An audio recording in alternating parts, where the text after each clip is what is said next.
work to achieve certain objectives. So that is called as job design. So here in chapter number 2, we will be talking mostly on human resource planning. So before planning for human resource, we should plan for the job which will be handled by the human resource. So first, job should be planned. Once the job is finalized, then we can think of recruiting people who will be performing that particular job. So job design means first you have to name a particular job, that you want to start a job, design a job. Suppose the job is of computer operator. So first you have to name the job, that is computer operator. Then you have to list down the task and responsibilities of the job, that what will be the task and responsibilities of this particular job. Once everything is finalized, then accordingly, depending upon the task and responsibilities of the job, you can decide on recruiting people on that particular basis. So that is the meaning of job design. Next one is job analysis. Now, job analysis is the procedure through which managers determine the duties of the job and the kind of people, skills, and experience that should be hired for the job. So, it is the next step of job design where the manager tries to analyze the duties of the job, that what are the duties which are to be performed on this particular job, and what skills should be required by a person who will be performing this particular job. Now suppose we are talking about computer operator. Now design is finalized that computer operator is the job which has been designed by the organization. Now we can talk about that what will be the qualification, what will be the skills required from a person who will be able to do that particular job. Whether the person should be BCA, whether the person should be BSc computer science, whether the person should have or he should be having MCS or MCA degree, or the person should be having 1, 2, or 3 years of experience. So all this is included in job analysis. So analysis means analyzing that these are the skills required, these are the tasks and responsibilities which are to be performed under a job, and these are the skills required from a person who will be doing this job. So both are analyzed, both are checked, both are studied by the organization before finally recruiting the people on the job. So that is job analysis. Next one, process of job analysis. Now, how the process or what is the process of job analysis that we will be discussing? First one, collection of background information. So first, the background information about the job and about the skills is to be collected. Next one, selection of representative position to be analyzed. Now here, representative position means which position we want to analyze for under job analysis. So we have taken the example of, say, computer operator. So computer operator will be the position which we are going to analyze. Next one, collection of job analysis data. Now collection of data which is required for job analysis. That means that what is the name of the job, what are the tasks and responsibilities of the job, plus what are the skills, qualification required from a person who will be performing that particular job. So every information is to be collected. After collection, then analysis will take place. Next one, developing a job description. And next one is developing a job specification.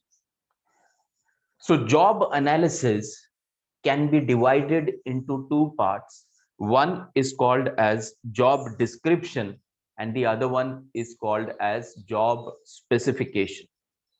Now, job description is related to job, whereas job specification is related to the person who will be performing the job. Now, in job description, name of the job is involved, then where the job, that is the hierarchy of the job in the organization, is involved, what all tasks and responsibilities which are involved in the job. So these types of information is studied under job description. When we talk about job specification, we are talking about the employees experience or employees qualification or employees skills or employees abilities.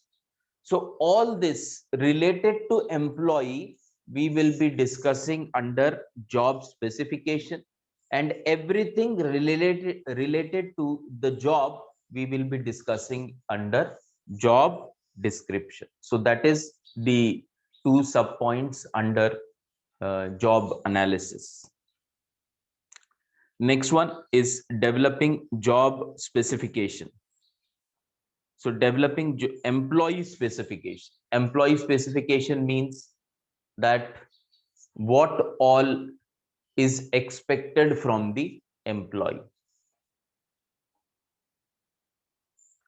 Now, benefit of the job analysis. First one, workforce planning.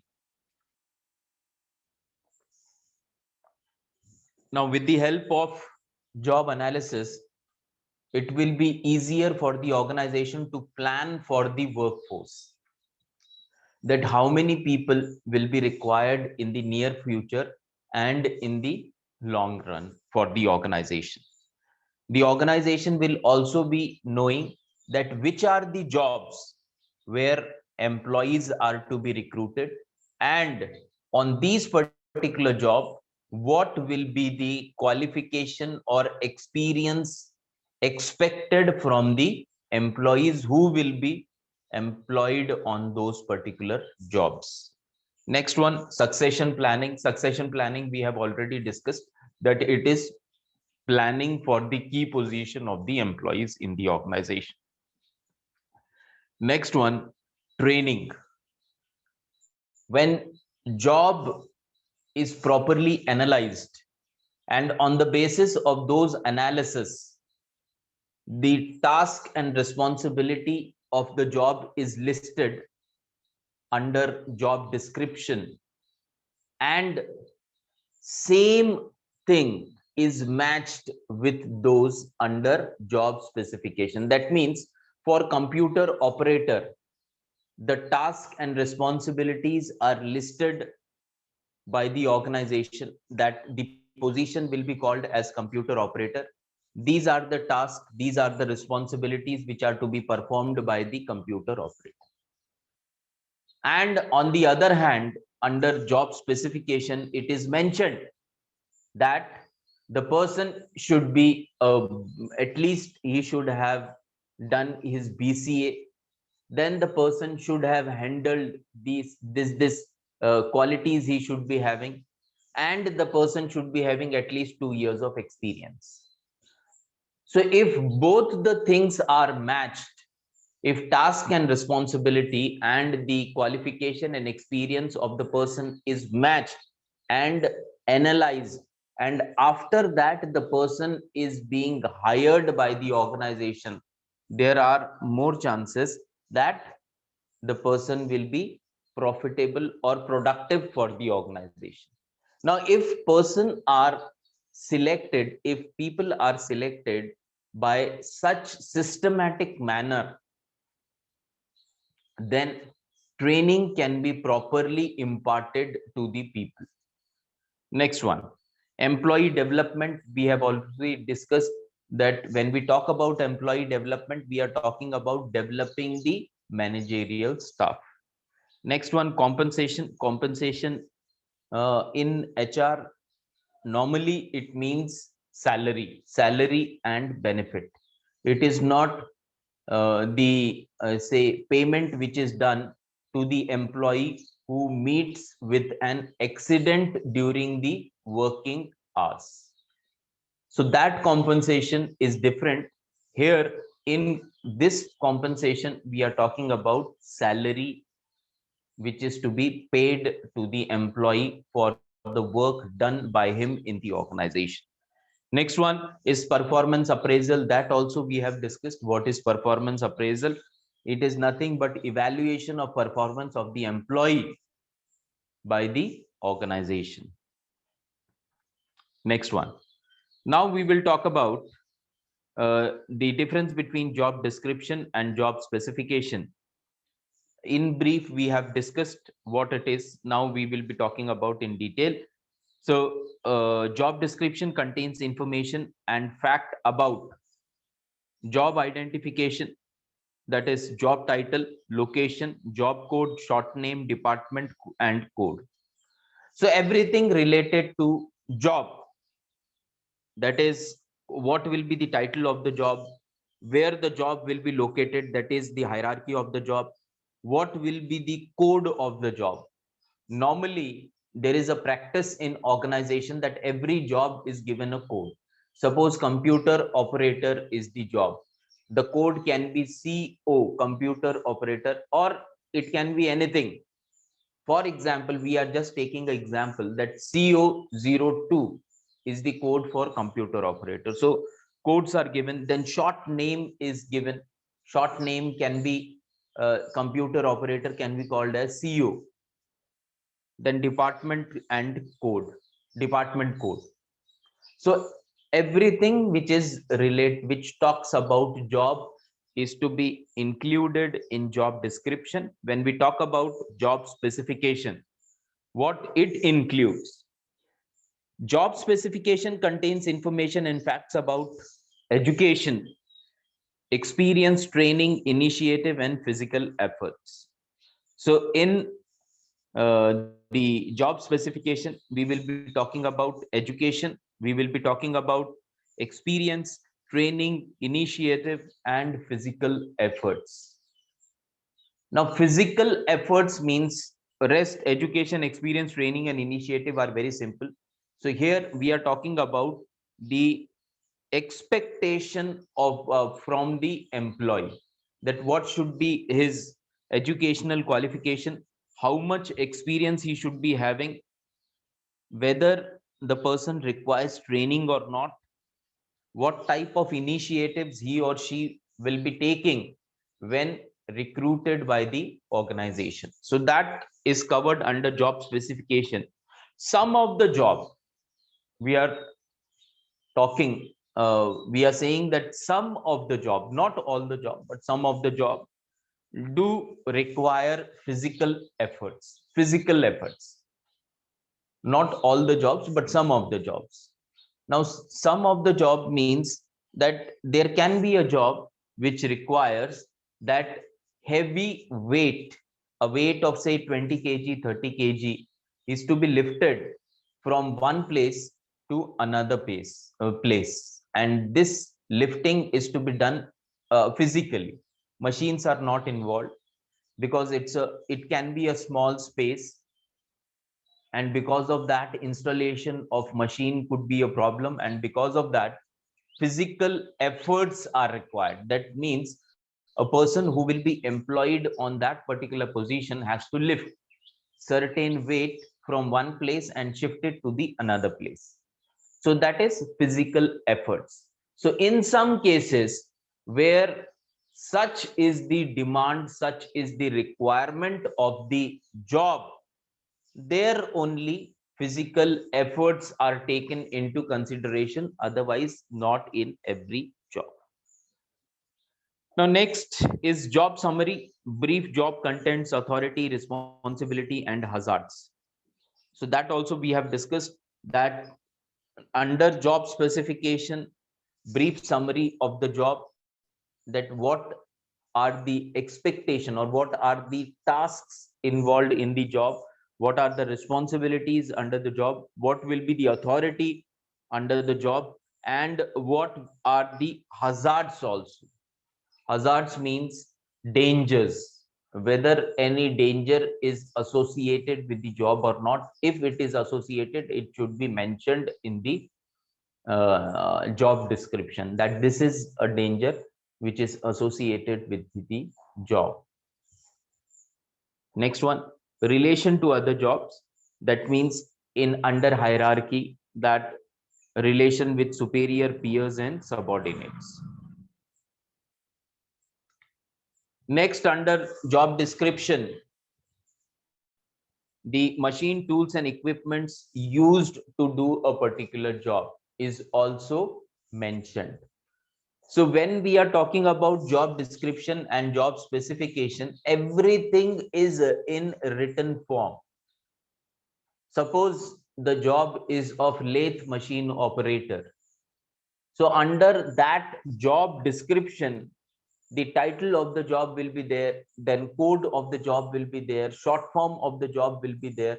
So every detail, all the tasks and responsibilities which are there associated with the job of lathe machine operator will be included in the document which is to be prepared as job description of lathe machine operator. So everything is in written form. Next one, under job specification, physical skills. As we had discussed physical efforts, now it is physical skills. Now some of the job may require physical skills. So physical skills, if are there, physical skills means that person should be able to work for a longer period of time in a standing position. Now their physical skill is required. If such type of job is there, the expectations or the under a job specification, it is clearly mentioned that apart from qualification, apart from experience, apart from other things, physical skill like this is also required under this particular job. Next one, condition of work, location of work, working hours, posture, standing, sitting, walking, health hazard, etc. Now we have just discussed that some of the jobs may have some hazards or dangers associated with them. Now those dangers are to be listed out. Now suppose the job is near or in a foundry where you are melting the iron. So where melting of iron takes place, that particular place is considered as very dangerous for human beings, for employees. Lots and lots of precaution is to be taken by the people who are working near that or in that particular company, who are actually involved in melting of those particular iron.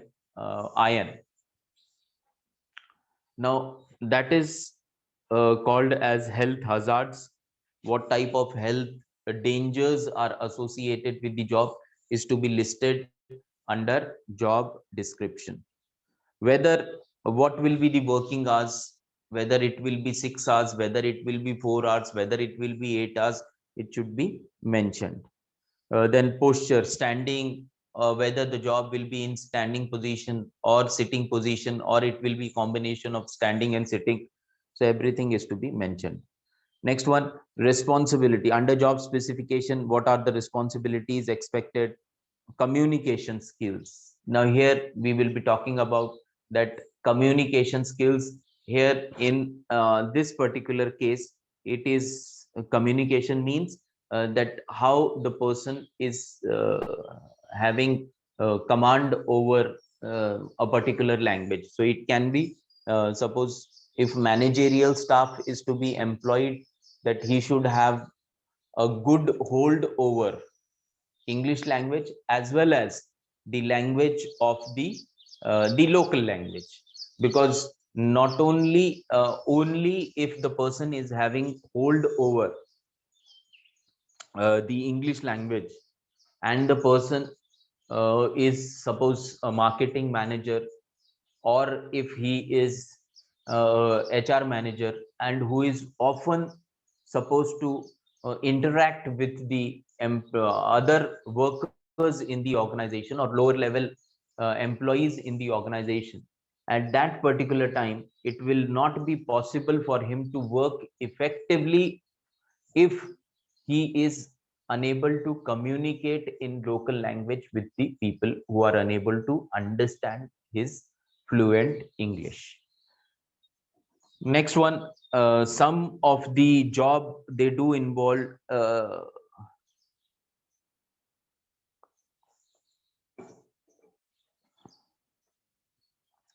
unusual sensory demands such as vision, smell, hearing, etc. Now, some of the demands. Now, you might be aware of that in five-star hotel, there are people who are appointed for tasting purpose only, for tasting purpose. Their job is to taste the dish, and when they approve that yes, it is properly cooked, the taste is best taste, or taste is authentic, then only it is forwarded to the customers. So these people are called as tasters. Now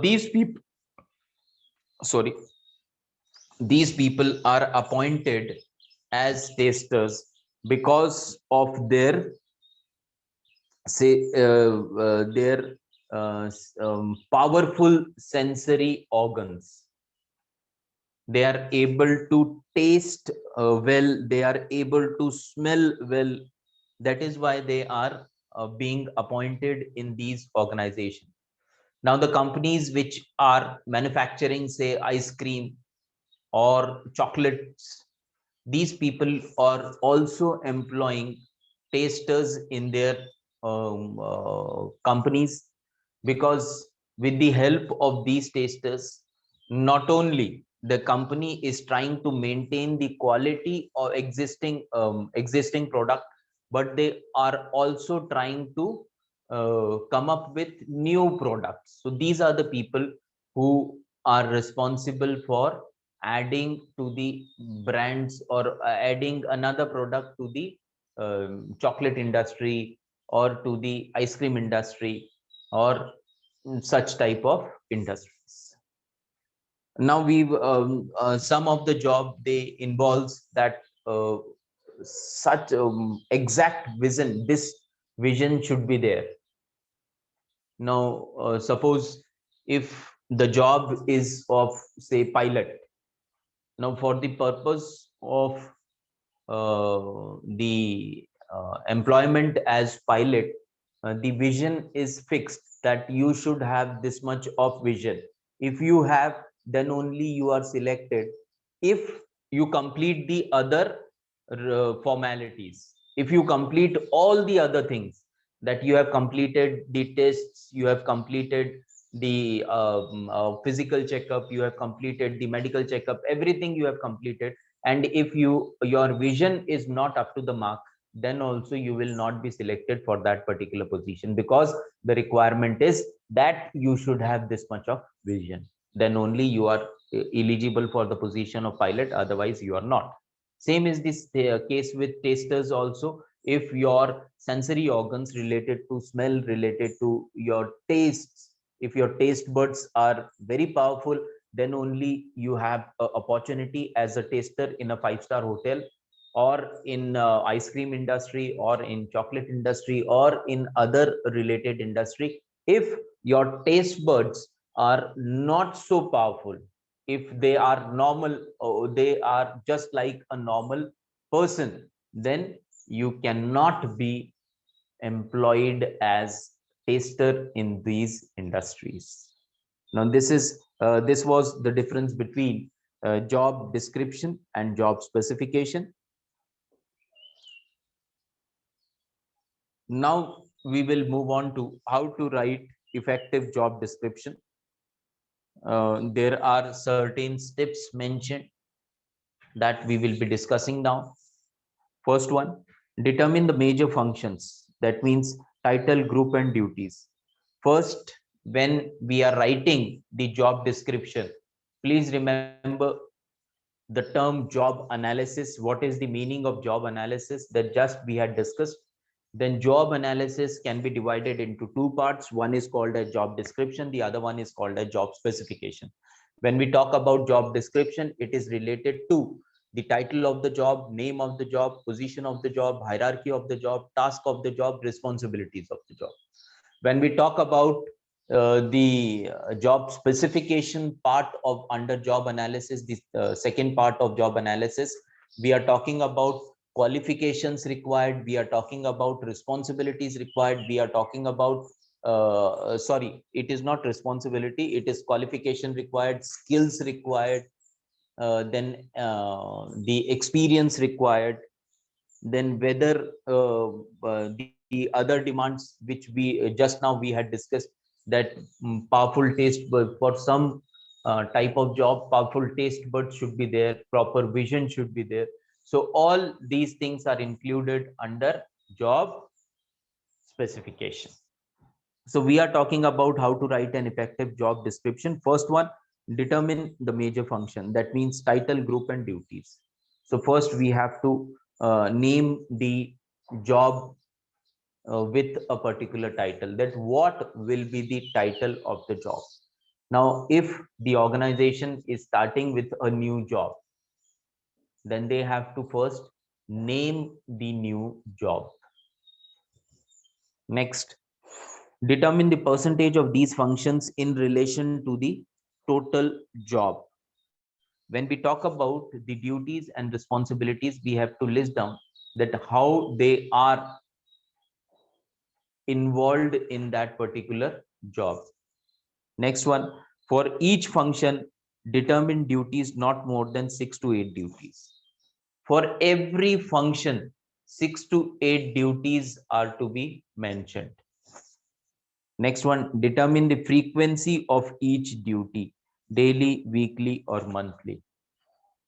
So every duty, suppose one of the duty is that reporting should be done to the higher authorities about the work done, so far. Now whether this particular duty is to be done daily, weekly, or monthly, that means whether this reporting should be done on daily basis, or on weekly basis, or on monthly basis, it should be stated in the job description. Next one, determine requirements of the position, that is skills, knowledge, and ability. What are the skills, what are the knowledge required for this particular job? For say we are talking about computer operator, then what should be the skills required? That he should be aware of certain languages. About we are talking about qualification, so the candidate should be at least be BCA or BSc computer science. Next one, write summary statement providing brief job overview. After listing out all the tasks and responsibilities, then in brief, in a paragraph, it should be written, a brief summary should be written about the job, that the job is of computer operator. These are the in brief, a note is to be written that note, or after reading that particular note or that particular paragraph, the person should be able to know in brief about the job. Last one, determine the degree of supervision. Supervision, how much supervision is required, whether a close supervision is required, or it is not that very close, it should not be closely supervised. So close supervision required or not required is to be mentioned under the job description.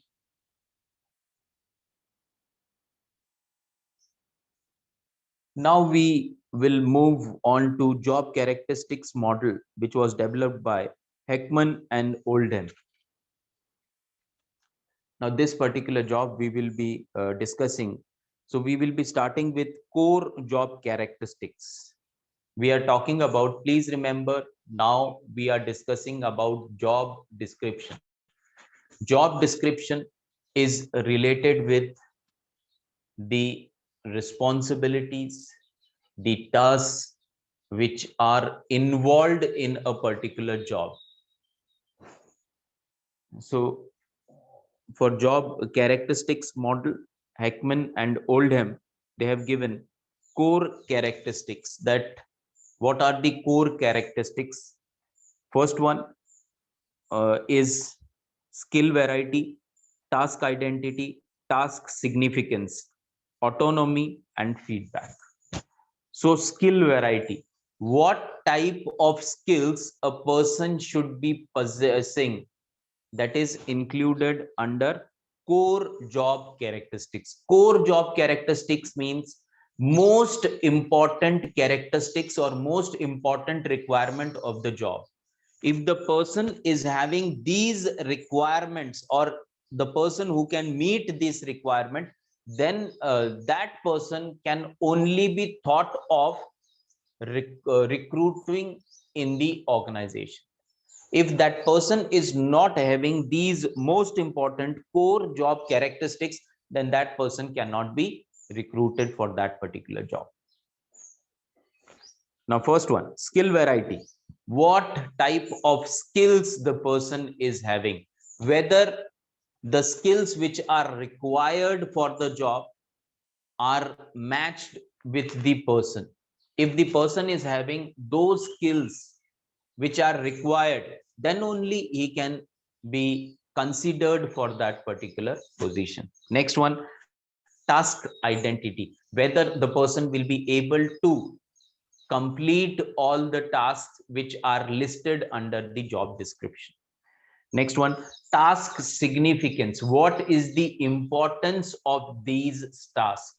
What is the hierarchy of this position or this particular job in the organization? Whether it is job of a senior manager or of a junior manager or of an executive or of a machine operator, it is to be listed.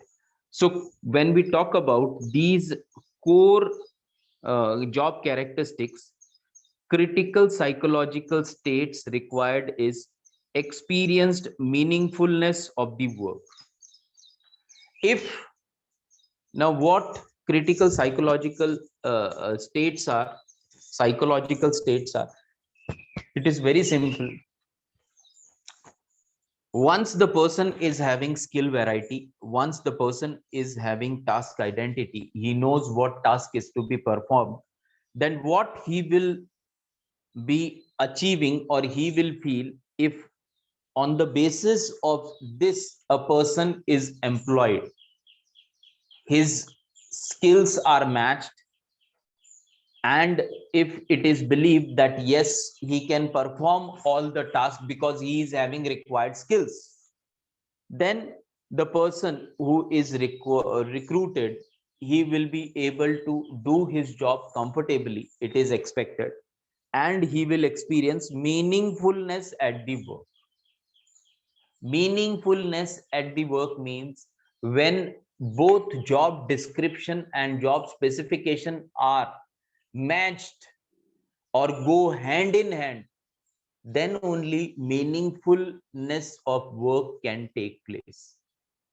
Now the requirements are different, and if the person who is being recruited by the organization, if he doesn't match those requirements, but as there was a shortage of employees, shortage of candidates, so the organization had no option but to recruit that particular person.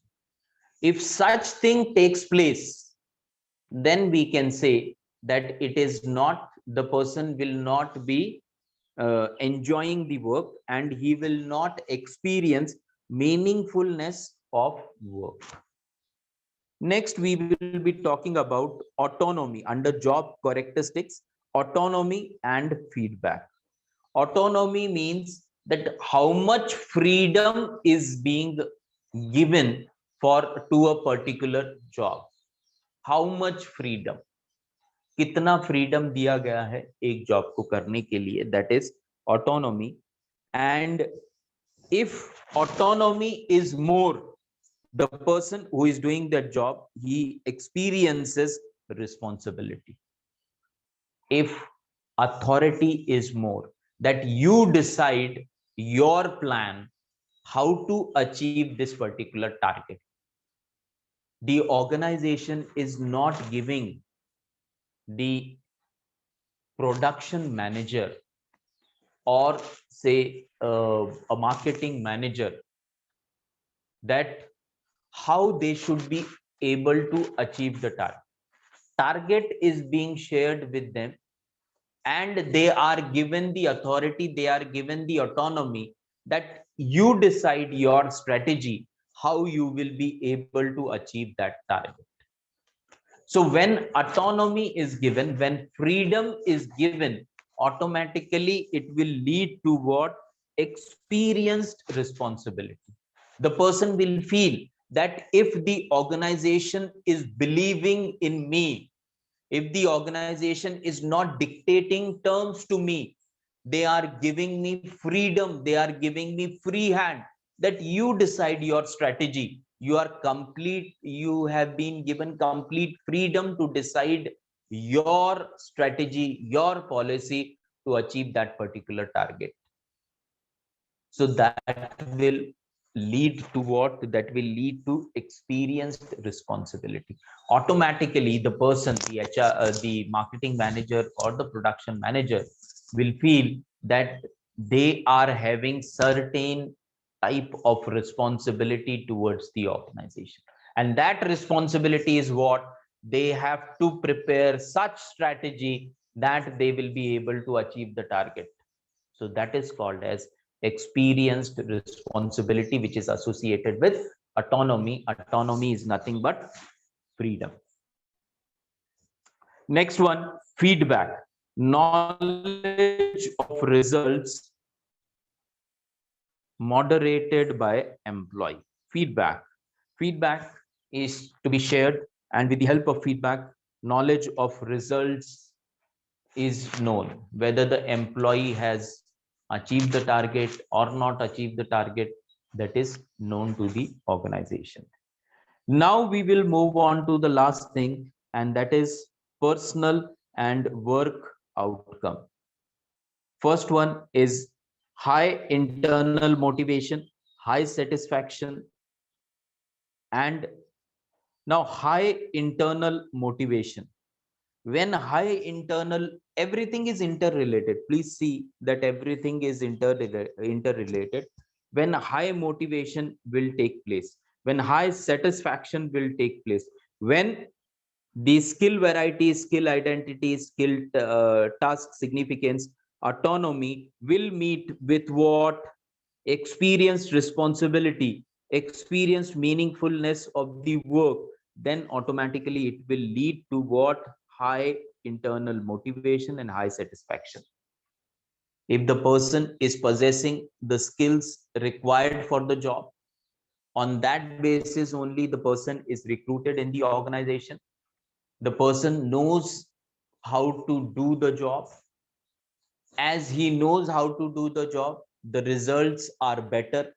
When the results are better, the person feels that internal motivation, he has high internal motivation, that I am doing my job in the best possible manner and I am being rewarded also for that particular thing. If this thing happens, it is internal motivation or takes place, then high satisfaction takes place, high work quality takes place, there is low absenteeism and low turnover.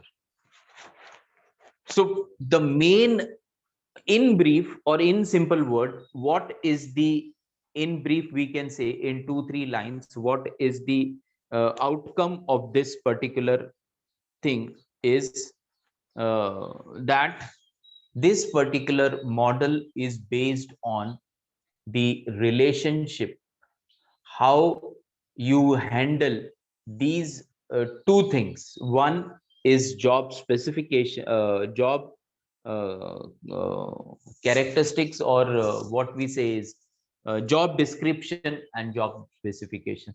If they are matched properly, it will be profitable for the organization. How it is to be matched, they have mentioned here, that how it is to be matched. Now we will move on to human resource planning.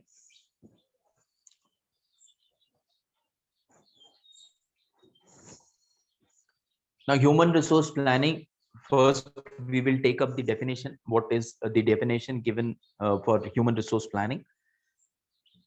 It is the process by which management determines how an organization should move from its current manpower position to its desired manpower position. Through it, management strives to have right number and right kind of people at the right place at the right time, doing things which results in both the organization and individual receiving maximum long range benefit. Now, this particular definition is inclusive of all for the human resource planning. So we will uh, discuss again, and in parts we will be discussing. So it is a process by which management determines how an organization should move from current manpower position to desired manpower position. Now, current manpower position to desired manpower position means currently the organization is employing 650 employees, and now the organization want to hire the services of 80 more employees. 80 employees are required. So current manpower position is what? Current manpower position is 650. 80 more is desired. So they are currently, their position is, they want to shift from current position to desired position. Current position is 650, desired position is adding 70 80 more to the employee strength of the organization. Through it, the management strives to have a right number and the right kind of people at the right place at the right time, doing things which result in both organization and individual receiving maximum long range benefit. Now, right now, when we talked about Oldham model, there we had discussed how everything should go hand in hand, then only we can expect better result. If the job description is exactly matched with the job specification, and only on that basis if the recruitment is done, there are more chances that employee will be satisfied, that the labor turnover will be low, that productivity will increase. So here also the same thing is there, that right type of people should be recruited at right time at right places, and then only we can think of that both the organization and the individual, that is the employee, will be receiving maximum profit at the end. So right type of person should be selected for right position. So everything should be transparent, and only on the basis of merit the person is selected, not on the basis of other criterias. The person who is appearing in the interview is very close relative of the general manager of the organization. So there is a pressure on the HR manager to recruit this particular person. So this person, if he is a meritorious candidate, then definitely that candidate should be recruited. But if the candidate is not meritorious candidate, there are some very good candidate along with this candidate who have come for the interview, then only those candidates who are better than this particular gentleman should be given a chance for recruitment in the organization. Then only we can expect that yes, right type of person is selected for the right type of job. Otherwise there will be mismatch. If there is a mismatch, we cannot expect that it will be beneficial for the organization as well as for the individual in the long run. Now, what are the objectives of human resource planning? Quickly, we will discuss those objectives. Very simple objectives are there. And most of the objectives are self-explaining. First one, to ensure optimum use of existing human resource. Optimum means maximum use. To ensure maximum use of existing human resource, that is the first objective. Very simple. Next one, to forecast future requirement of the HR. Just now we had discussed in the definition. It is to forecast, to predict that what will be the future requirement of the organization. From moving, that just we have discussed the meaning of moving from the existing position, current manpower position to the desired manpower position. Next one, to link HRP with organizational planning. So it is one of the benefit of or objective of human resource planning is to link HRP with organizational planning. Organization has planned that this year the organization want more profit. They have set up a target more than what they had achieved last year, and for that they require more people in the organization. Now this is how the link can be made. Next one, am I audible to all? Hello. Yes, sir. Okay, thank you. Yes, sir. Thank you. To determine level of recruitment and training. Levels of recruitment and training. Levels of recruitment means objective. One of the objective of HRP is to determine levels of recruitment and training.